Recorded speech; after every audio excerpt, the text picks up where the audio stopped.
Hello, welcome to Moxy's Just the Tips. I'm Angela, and today we're going to go over one of my favorite stretches to open up the shoulders and arms to get us into more of those trickier pole and aerial moves.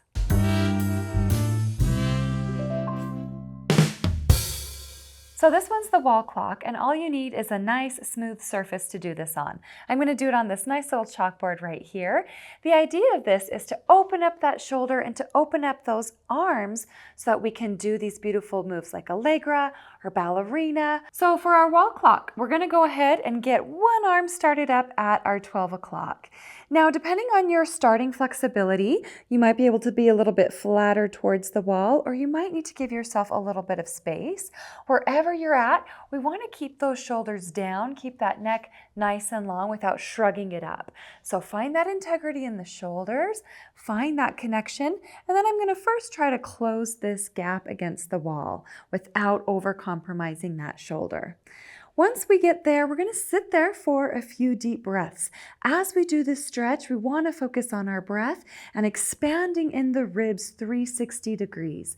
So as I hold here, I'll take a deep breath in and push into the sides of my ribs, into the back of my ribs, as well as the front, and exhale, pulling my abdominals in, trying to stay expanded in the rib cage.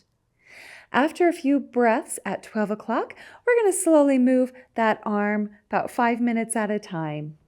Again, as that arm starts to move, it might make me need to take more or less space from the wall, keeping those shoulders in integrity and trying to close that gap as we breathe. I recommend taking 4 to 5 breaths at each space, and then you'll slowly again move that hand 5 more minutes. After you take your time, that arm is going to make its way all the way down to that horizontal line in line with your shoulder.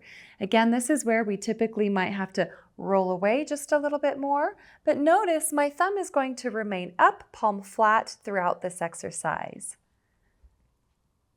We can also do another set of this with having a slight bend in that elbow as that elbow pulls down. Again, this is just going to stretch different muscle fibers, and I want to make sure that my shoulders are pulled down and held in integrity. When I started pole, I was nowhere near doing my ballerina and being able to grab that leg in the back.